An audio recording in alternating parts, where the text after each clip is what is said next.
নমস্কার বন্ধুরা, আমি ইন্ডিয়া থেকে পিয়ালি বলছি। আমার প্রত্যেক ইউটিউব বন্ধুদের জন্য আমি নিয়ে এসেছি ছোট্ট ছোট্ট গল্প। গল্প শুনতে কার না ভালো লাগে? আমারও ভালো লাগে, তোমাদেরও নিশ্চয়ই ভালো লাগে। আমার এই চ্যানেলে আমি শোনাবো ছোট্ট ছোট্ট নানা রকমের গল্প। তাহলে চলো আজকে শুরু করি নতুন একটা গল্প দিয়ে। আমার সাথে তোমরাও থেকো কিন্তু, কেমন?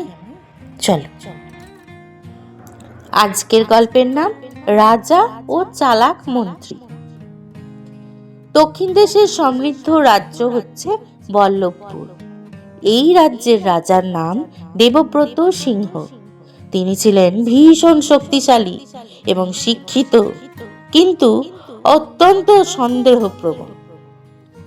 এই রাজা বিশ্বাস করতেন, যারা জ্ঞানী হয় তারা অত্যধিক কথা বলে, আর তারা কাজও করে কম।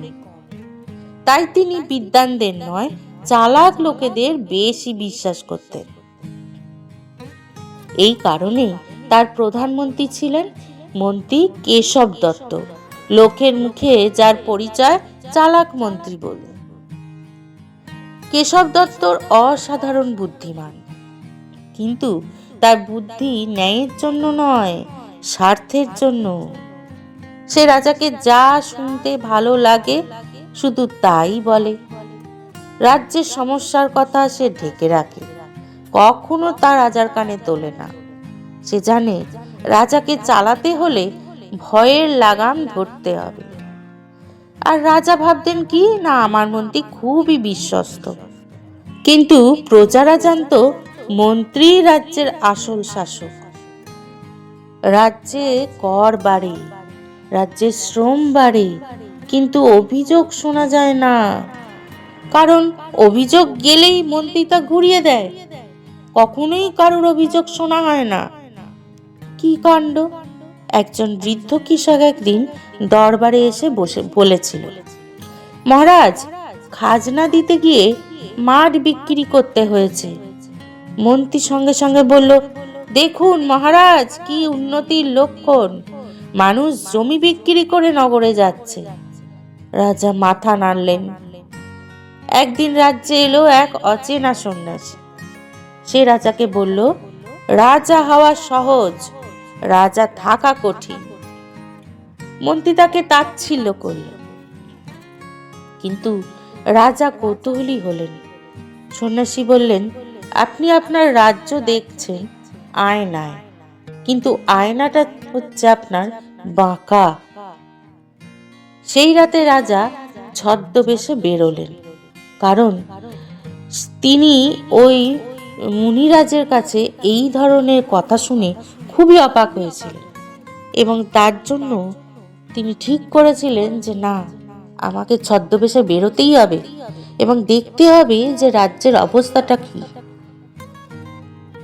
এবং তিনি যখন এই ছদ্মবেশে বেরোলেন, মন্ত্রী কেশব দত্ত কিন্তু সেটি জানতে পারলেন না।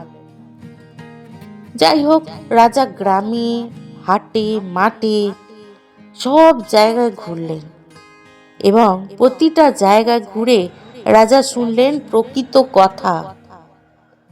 সবখানে এক নাম, কেশব দত্তের। কিন্তু কেশব দত্ত তো তার মন্ত্রী, সে তো আর এ রাজ্যের রাজা নয়।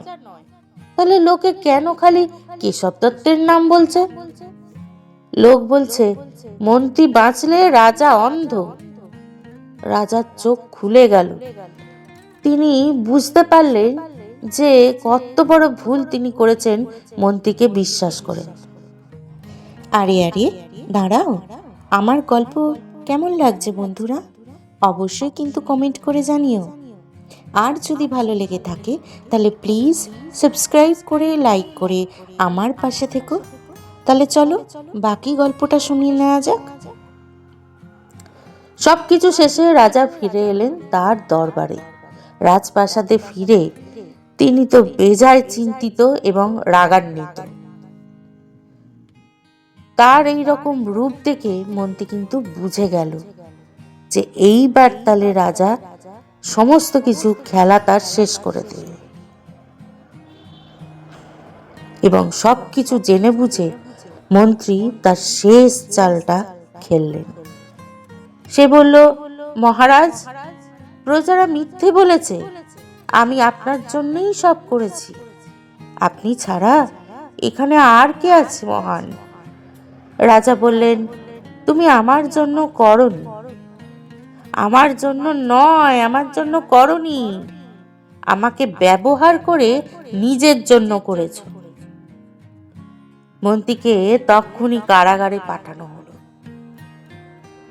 তার সম্পদ রাজ্যে ফিরে এলো। রাজা মন্ত্রীকে উচিত শাস্তি দিলেন। রাজা ঘোষণা করলেন, যে চালাক রাজাকে চালায় সে রাজ্যের শত্রু। নতুন মন্ত্রী নিযুক্তও হলেন একজন সাধারণ মানুষ, যিনি সত্য বলতে একবারের জন্য ভয় পান না। তার মধ্যে নেই কোনো মিথ্যে, নাই কোনো জালিয়াত, আর নাই কোনো উল্টো পাল্টা কথা বলা। রাজা দেবব্রত শেষ বয়সে বলতেন, বুদ্ধি দরকার, কিন্তু চালাকি নয়। রাজ্য আবার হেসে উঠল। এ থেকে আমরা কি শিক্ষা পেলাম বন্ধুরা? রাজাকে চালানো মানেই রাজ্য চালানো নয়। যে যার জায়গায় বসে তাকে সেই জায়গাতেই কিন্তু বেশি মানায়। চালাকি কখনোই ক্ষণস্থায়ী হয় না। চালাকি সবসময় ক্ষণস্থায়ী হয়, সেটা কখনো দীর্ঘস্থায়ী হয় না। যে চালাকি করে সে চালাক করতে করতে ভুলে যায় যে সে চালাকি করেছে। একদিন না একদিন ঠিকই তার চালাকি ধরা পড়ে যায়। সত্য চাপা দিলে একদিন বিস্ফোরণ হবেই হবে। সত্যকে কখনো চাপা দিয়ে রাখা যায় না। প্রকৃত মন্ত্রী আয়না, চালাক নয়। আমার এই গল্প তোমাদের কেমন লাগলো বন্ধুরা? অবশ্যই কিন্তু কমেন্ট করে আমাকে জানিও। আমি এরকমই ছোট্ট ছোট্ট গল্প তোমাদের সামনে নিয়ে আসবো। আজকের মতো তাহলে বিদায় নিই। চলে আসবো আবার আর একটা নতুন গল্প নিয়ে। রকমারি গল্পের সম্ভারে তোমাদের সাথে আবার দেখা হবে। আজ তাহলে আসি, কেমন? টাটা।